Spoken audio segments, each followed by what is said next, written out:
Bonjour, je suis ravie de vous accueillir sur le lieu de la quête de vision où j'emmène chaque année une vingtaine maintenant de personnes pour aller obtenir, recevoir, implorer en tout cas une vision pour leur vie. Voilà. Donc la quête de vision, qu'est-ce que c'est? C'est un rite de solitude, un rite de silence, un rite de jeûne, un rite qui se fait dans la nature sauvage, un rite de guérison. Alors c'est comme une dramatisation de l'acte de mourir. La quête de vision est un rite de passage de la vie vers la mort, vers la vie. Et puis c'est une théâtralisation de tout ce qui nous empêche, tout ce qui nous maintient prisonniers d'une existence sans vie, tout ce qui nous empêche de mourir finalement à nous-mêmes, de laisser une partie de nous mourir pour renaître, cette fois-ci pour vraiment une vie pleine et entière et en accord avec ce que désire notre âme. Alors c'est toujours très impressionnant pour moi de voir qu'il suffit d'observer tout simplement qu'est-ce qui se passe pour un quêteur quand il arrive, souvent même les jours avant, la veille, le jour de son arrivée, les 2 jours que nous passons ensemble sur le camp de base, et puis après d'écouter son récit, etc. Mais déjà rien qu'au début, les 2 premiers jours, observer un quêteur permet de savoir exactement finalement où il en est dans sa vie et qu'est-ce qu'il a besoin de transformer. Justement par cette théâtralisation qui fait qu'il va se passer pour lui des choses qui sont des métaphores, mais tellement criantes bien souvent, tellement évidentes, tellement symboliques, représentatives, symptomatiques presque, j'ai envie de dire, de ce qu'il est venu vraiment traverser. Alors il y a toutes les peurs, et souvent, tout le temps d'ailleurs, je demande aux personnes avant de m'écrire un peu tout un tas de choses par rapport à cette préparation de la quête. Et il y a un passage notamment où je les interroge sur les appréhensions, les peurs que les personnes peuvent avoir. Et souvent, il y en a beaucoup. Alors elles ne sont pas tout le temps formulées vraiment une fois qu'on se retrouve dans la communauté. Mais elles ont été dites de toute façon en amont et elles sont là. Alors il y a toutes sortes de peurs, la peur d'avoir faim, la peur d'avoir soif, la peur de s'ennuyer, la peur de la nuit, la peur du manque de quelque chose, du manque de quelqu'un, la peur de la solitude, la peur de se retrouver face à soi-même, la peur de ce qu'on va trouver à l'intérieur de soi, la peur des animaux aussi, bien sûr, des insectes, et puis la peur aussi parfois de mourir finalement, et de ne pas revenir. Donc il y a ces peurs-là, et puis ces peurs des fois, juste avant, finalement, elles sont plus franchement avouées ou ressenties, mais alors à ce moment-là, c'est le corps qui vient prendre le relais. Et du coup, chaque quêteur traverse quelque chose qui, cette fois-ci, s'exprime à travers le corps. Alors c'est mal de cœur, mal de tête, mal au ventre, mal au plexus, mal à l'âme qui fait remonter comme ça des vagues de tristesse profonde, de désespoir quasi existentiel. Souvent les quêteurs finissent par être dans un tel inconfort et puis une telle perte de repères que souvent j'entends mais qu'est-ce que je suis venue faire là? Donc voilà, il y a le corps qui, parce que c'est inconfortable, parce qu'on dort au sol, on a mal au dos, etc., qui vient juste rappeler que nous sommes humains, et puis qui vient aussi du coup forcer finalement le quêteur à être dans l'instant présent. La quête de vision est un rite de présence.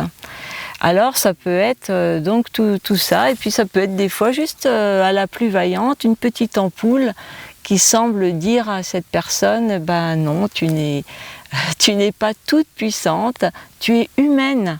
Tu es humaine, donc avec tes faiblesses, avec ta vulnérabilité, tu n'es pas un titan tout puissant et invincible et sans peur ni quoi que ce soit d'autre. Voilà, donc tout ça est toujours très parlant.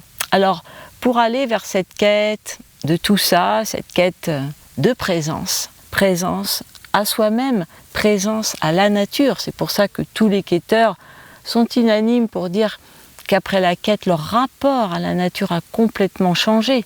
C'est une connaissance intime, profonde, parce que pendant 3 jours, 3 nuits, sans compter les jours avant et après, les quêteurs sont immergés dans la nature. Quand ils sont sur leur lieu de pouvoir, ils deviennent quasiment un élément de cette nature. Donc pour vivre ce rituel de présence donc, à la nature, à soi-même, les quêteurs, donc, comme je viens de vous le dire, sont seuls pendant 3 jours, 3 nuits, après une préparation. Ils vivent sans rien, avec le minimum de choses. Ils ont un petit périmètre duquel ils ne doivent pas sortir, aucune distraction, le minimum de confort, juste de quoi ne pas souffrir outre mesure. Ils dorment sur la terre-mère et sous le père-ciel. Toutes les constructions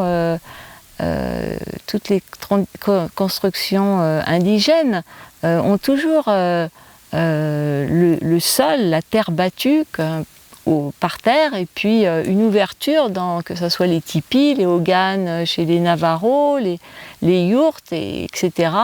Il y a toujours cette ouverture qui a plusieurs fonctions, mais dans sa fonction symbolique, elle est là pour qu'il n'y ait pas de séparation entre soi et le ciel, et soi et le cosmos. Donc c'est ça qui se passe pendant toute la durée de la quête. C'est vraiment, on redevient des enfants de la terre, on s'allonge sur notre terre, la mer, qui nous accueille avec toute sa bienveillance, sa beauté, son amour. Et puis on est là sous notre Père, le ciel, avec tout son côté protecteur. C'est comme un abri. C'est ça, le toit, c'est le ciel en fait. On peut dire ça comme ça. Alors les quêteurs sont quand même munis de 2 bâches et d'un peu de corde pour construire un abri en cas de grosse pluie. Alors voilà, vous en avez un ici, l'abri rudimentaire des quêteurs, que je leur conseille tout le temps de ne construire qu'en cas de pluie, voilà, et pour rester le plus possible dans cette connexion avec la nature, tous les éléments de la nature, le feu, la terre, l'eau, et puis aussi l'air, bien sûr. Et puis aussi tous les règnes qui sont là, dont nous faisons partie. Un quêteur, c'est un être sensible du règne humain qui prend le temps de se poser pour se laisser enseigner par les 3 autres règnes, le règne animal, avec toutes les rencontres qui se font, toutes ces rencontres magiques avec des grands animaux qui parfois font l'honneur de traverser le lieu de pouvoir, ou les tout petits, les petites mouches, les petites sauterelles, les araignées, tout ce qu'il y a en permanence, toutes les petites fourmis, toutes ces choses auxquelles nous ne prêtons pas attention tout le reste du temps. Et puis le règne végétal, bien sûr, et le règne minéral. Alors par rapport à toutes ces petites choses que d'un seul coup on observe quand on est dans ces 3 jours, 3 nuits de solitude et de désœuvrement,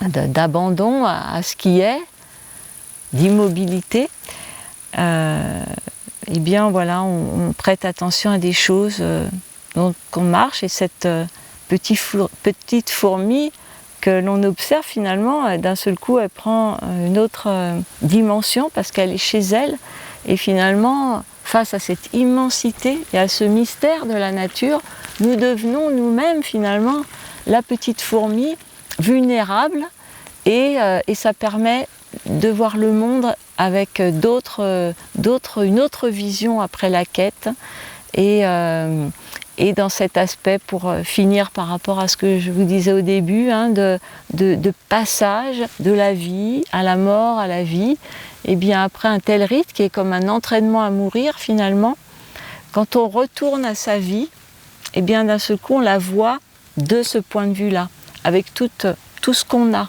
On prend conscience de tout ce que l'on a et qui est magnifique, et que du coup on sait profiter davantage, et puis de tout ce qu'on n'a pas. Et alors là commence la grande transformation, le temps des changements, où tout ce qui a été perçu, parfois c'est tellement subtil que ça prend du temps à descendre finalement, hein, mais de tout ce que notre âme nous a insufflé pendant ce temps de quête, qu'on n'a pas toujours entendu de façon perceptible, après, petit à petit, on commence à entendre ça, après des jours, des semaines, des mois.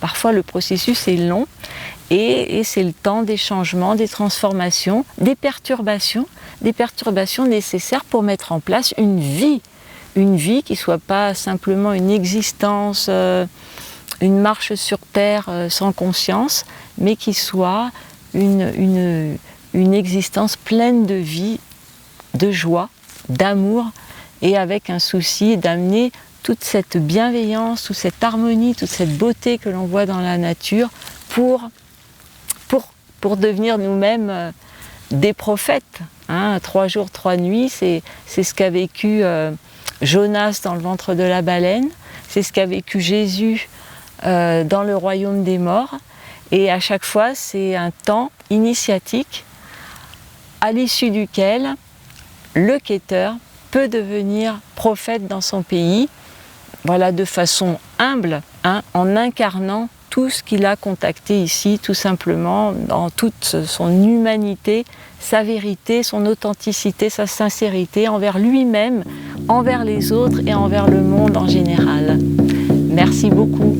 Au revoir.